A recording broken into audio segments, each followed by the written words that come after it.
नमस्कार, कसे आहेत सगळे? बरे आहेत ना? तुमच्या इच्छा, आकांक्षा, मनोकामना गणपती बाप्पा पूर्ण करू देत आणि तुमचा हा दिवस खूप छान जाऊ देत.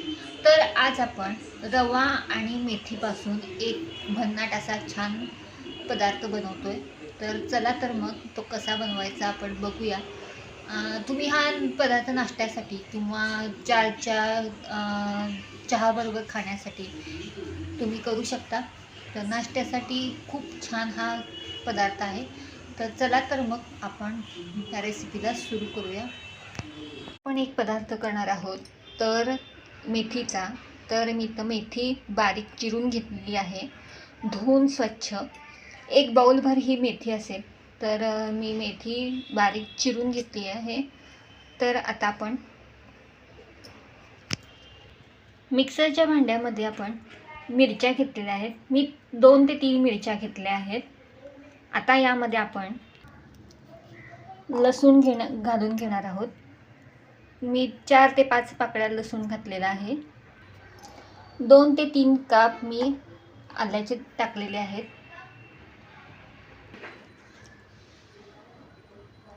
एक अर्धा चमचा जिरे मी घालून घेतलेले आहेत.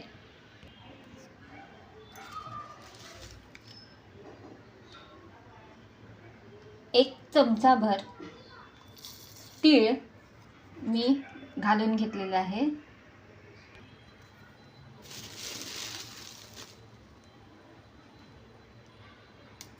एक चमचाभर धने मी इथं घातलेले आहेत. तर आता हे आपण मिक्सरला बारीक वाटून घेणार आहोत. तर आपण बारीक वाटून घेतलेलं आहे. आता आपण एका पातेल्यामध्ये इथं मी बारीक रवा घेतलेला आहे. तुम्ही जाडा रवा सुद्धा घेऊ शकता. तर आणि जाडा रवा घेतला तर तो तुम्ही मिक्सरवरनं बारीक करून घ्या. मी इथं बारीक रवा घेतलेला आहे. तर या बाऊलनं मी साधारण 1 बाऊल मी रवा घेतलेला आहे. आता या रव्यामध्ये आपण जे वाटून घेतलेलं आहे ते आपण यामध्ये घालून घेणार आहोत. आपण हे वाटण यामध्ये घालून घेतलेलं आहे. आता यामध्ये मी 1 चमचाभर दही घालून घेणार आहे. 1-2 चमचे आपण दही घालून घेणार आहोत, आंबट दही.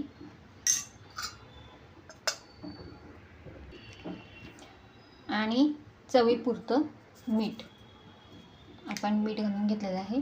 आता यामध्ये आपण पाणी घालून ह्याची पेस्ट करून घेऊया. साधारण एवढं पातळ तुम्हाला हे पीठ करून घ्यायला लागणार आहे. मी साधारण 1-1.5 ग्लासभर पाणी घातलेलं आहे यामध्ये आणि आपण हे असं छानपैकी पातळ करून घेतलेलं आहे. आता हे आपण 10 मिनिटं रेस्ट करायला ठेवूया. कढईत तापत ठेवलेली आहे आणि त्याच्यामध्ये मी तेल घातलेलं आहे. आता जे आपण मिश्रण करून घेतलेलं आहे ते यामध्ये आपण घालून घेणार आहोत. तर इथं मी मिश्रण घालून घेतलेलं आहे.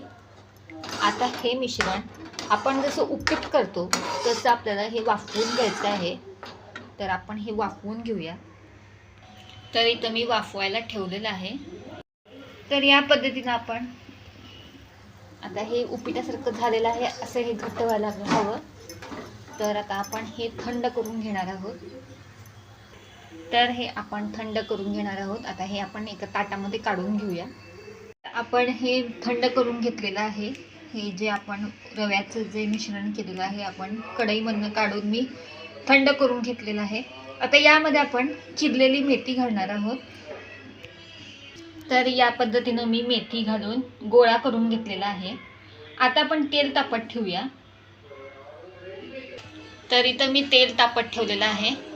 आता आपण याचे गोळे करून घेणार आहोत. तर तुम्हाला दाखवते. तर या पद्धतीनं मी असे उडीद वडे आपण जसे करतो तसे मी या प्रकारचे असे वडे करून घेतलेले आहेत. हे बघा, तुम्ही बघू शकता. आता मी असे वडे करून मी तळून घेणार आहे. तर इथं मी वडा सोडलेला आहे, तुम्ही बघू शकता. आता हा छानपैकी आपण तळून घेऊया. तर आपले वडे तयार झालेले आहेत. तर तुम्ही बघू शकताय. आपले छान असे उडीद वड्यासारखे वडे छान तयार झालेले आहेत. तर कशी वाटली माझी रेसिपी? जर आवडली असेल तर लाईक, शेअर आणि सबस्क्राईब करा. आणि जर तुम्हाला ही रेसिपी आवडली असेल तर नक्की घरी करून बघा आणि कशी झाली आहे ते मला कमेंट करून सांगा. जर तुम्ही या चॅनलवरती नवीन असाल तर मला सबस्क्राईब करा, म्हणजे माझी रेसिपी तुमच्यापर्यंत पोहोचेल. तर अशा नवनवीन रेसिपी आपण तुमच्यापर्यंत पोहोचत जातील. तर आपण पुढच्या व्हिडिओमध्ये अशीच एक छान रेसिपी घेऊन भेटूया. तोपर्यंत धन्यवाद.